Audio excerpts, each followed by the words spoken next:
Price be to God. என்னடா video திறந்த உடனே ஏதோ ஒரு மலையடி வாரத்தில் இருக்கிறேன்னு யோசிக்கிறீங்களா? ஆமாம், இது வந்து மலை இல்லை, கற்பாறைகள்லாம் இருக்கிற ஒரு இடம். இந்த இடத்துல சும்மா நாங்கள் வீடியோ ஷூட்டுக்காக வந்தோம். அப்போ இந்த கல்லெல்லாம் பார்க்கும்போது எனக்கு ஒரு வசனம் ஞாபகம் வந்துச்சு. என்ன அப்படின்னு பார்த்தீங்கன்னா, மத்தேயு 5ஆம் அதிகாரம். நமக்கு தெரியாத மலை பிரசங்கம். இந்த மலை பிரசங்கத்தை கேட்காத ஜனங்களே இருக்க மாட்டாங்க. உங்களுக்கு தெரியும், மகாத்மா காந்தி இந்த மலை பிரசங்கத்தை அவர் அதிகமாய் படித்தது என்று நம்ம கேள்விப்பட்டிருப்போம் சரித்திரத்தில். அவர் இந்த வேத வசனத்தை படித்து தான் அவர் வந்து ஒரு சமாதானத்தோடு நடக்கணும் சொல்லிட்டு ஒரு முடிவு எடுத்ததெல்லாம் அந்த மலை பிரசங்கத்தை வச்சு தான். இந்த மலை பார்த்திங்களா, இந்தமாரி மேடான இடத்துல தான் ஆண்டவர் என்ன பண்ணார், இந்தமாரி கற்பாறையில் இஸ்ரேல் தேசத்தில் இதுமாதிரி கற்பாறையாக இருக்கிற ஒரு இடத்துல போய் அமர்ந்து, இதுக்கு கீழே பார்த்திங்கன்னா இப்படிப்பட்ட ஒரு பரந்த ஒரு இடம் இருக்கலாம். இங்கே சுற்றிலும் யார் இருந்திருப்பாங்க? ஜனங்க இருந்திருப்பாங்க இல்லை? ஜனங்க இருந்து என்ன பண்ணுறாங்க? கர்த்தருடைய வார்த்தையை கேட்குறாங்க. ஏசப்பா வாயிலிருந்து எப்படிப்பட்ட வார்த்தைகள் வரப்போகுது, அவர் என்ன சொல்ல போகிறாருன்னு சொல்லிட்டு வாஞ்சியாக நிறைய பேர் கேட்டிருப்பாங்க. நம்ம கூட படிக்கிறவங்க ஆசையாக இந்த இடத்த பார்க்கும்போது அந்த ஒரு நினைப்பு வந்துச்சு. அதே போல் இன்னும் ஒரு ஞாபகம் என்னென்னா, இந்த மலை ஒலிவ மலை. வேதத்தில் நிறைய மலைகளை குறித்து சொல்லப்பட்டிருக்குல்ல.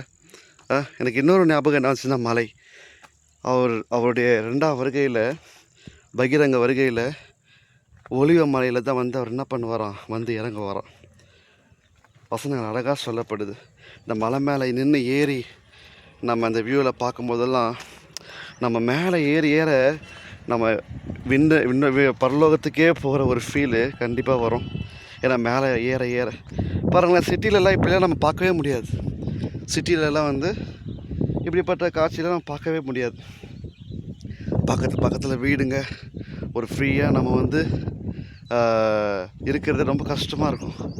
நம்ம ஏதாச்சும் ஒரு ட்ராவல் பண்ணி எங்கேயாச்சும் ஒரு டைம் பாஸுக்கு போனோன்னா எங்கே போவாங்க? மோஸ்ட்லி பீச்சுக்கு, பார்க்குக்கு, மால் அப்படி தான் போவாங்க. ஆனால் இந்தமாரி இடத்துல தான் வந்தால் தான் நம்ம இந்தமாரி காட்சிகளெல்லாம் பார்க்க முடியும் இல்லை? இந்த இடத்துல இருந்து அப்படியே நம்ம கர்த்தரை துதிச்சா எப்படி இருக்கும், ஆராதிச்சா எப்படி இருக்கும், பிரசங்கம் பண்ண எப்படி இருக்கும்? எனக்கு அதெல்லாம் ரொம்ப ஆசை. கர்த்தருக்கு சித்தமானால் வருகிற நாட்களில் இந்த இடத்துல அவரை துதித்து பாடி, அதுக்கப்புறம் அவருடைய வார்த்தையை பேசி மகிமைப்படுத்தணும்னு எனக்கு ரொம்ப வாஞ்சியாக இருக்குது. இந்த வீடியோவில் நாங்கள் சும்மா சுற்றி பார்க்க வந்தோம். இங்கே நல்ல வியூ கிடச்சிருக்கு. இன்னும் அந்த பக்கம் நீங்கள் பார்த்தீங்கன்னா நிறைய ஏரி இருக்குதுன்னு சொல்கிறாங்க. அந்த பக்கம்லாம் நீங்கள் பார்த்தீங்கன்னா நிறைய ஏரி சைடு இருக்குது. உங்களுக்கு தெரியும்னு நினைக்கிறேன். முடிஞ்ச அளவுக்கு நான் ஜூம் பண்ணுறேன்.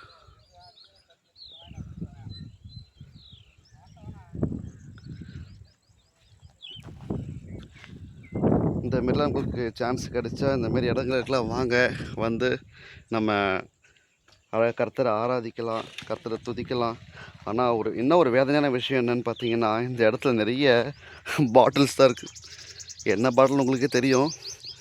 எல்லா சரக்கு அடிக்கிறதுக்கு வந்து என்ன பண்ணுவாங்க, இந்த இடத்துல வந்து தனிமையில் சரக்கு அடிச்சுட்டு போகிறது அப்படிலாம் இருப்பாங்க.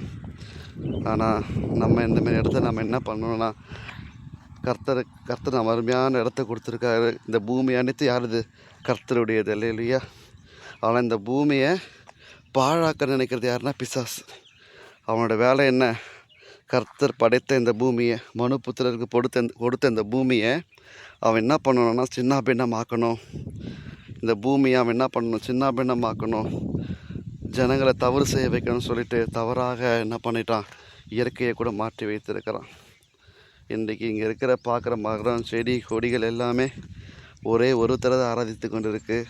ஆமாம், நம்ம தேவாதி தேவனை, கர்த்தாதி கர்த்தரை, அல்லேலூயா. ஆனால் இன்றைக்கி துதிக்காமல் இருக்கிற ஒரே ஒரு படைப்பு என்னன்னு பார்த்தீங்கன்னா, அது மனித இனம்னு சொல்கிறதுக்கு நம்ம வெக்கத்தான் படணும். இன்றைக்கி எல்லாமே கர்த்தர் துதிக்குது. நீங்கள் சத்தம் கேட்குதா உங்களுக்கு? நிறைய இந்த பறவைகளோட சத்தம் காது கேட்குதுங்களா?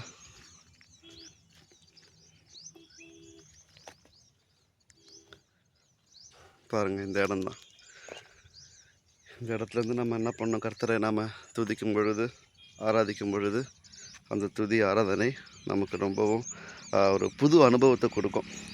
நம்ம எத்தனை முறை தான் ஒரு 4 செவருக்குள்ளேயே நம்ம கர்த்தரை துதித்து கொண்டிருப்பது. இந்தமாரி வெளியே வந்து ஒரு ஓப்பன் பிளேஸில் வானத்தை அண்ணாந்து பார்த்து, வானத்தை படைத்தவரே உம்மை துதிக்கிறோம், ஹல்லேலூயா. இதோ மலைகள் குன்றுகளை படைத்தவரே உம்மை துதிக்கிறோம். இந்த செடிகளை மரங்களை உண்டாக்கினவரே உம்மை துதிக்கிறோம் என்று சங்கீதத்தில் வர எல்லாத்தையும் பாடி நம்ம துதிக்கணுன்ட்டு எனக்குள்ள ஒரு ஆசை இருக்குது. வருகிற நாட்களில் இதை நான் கண்டிப்பாக பண்ணுவேன். நம்ம அடுத்த வீடியோவில் நம்ம இங்கேருந்து ஒரு ப்ரைஸ் அண்ட் வர்ஷிப் கர்த்தருடைய வார்த்தையை இங்கேருந்து கண்டிப்பாக கொடுக்க வேண்டும் என்கின்ற எண்ணம் வந்து விட்டது. அதை தொடர்ந்து நாம் செய்யலாம். சரி, இதோடு கூட இந்த வீடியோ நான் முடித்துக்கொள்கிறேன். Bye bye. Happy Sunday. God bless you all.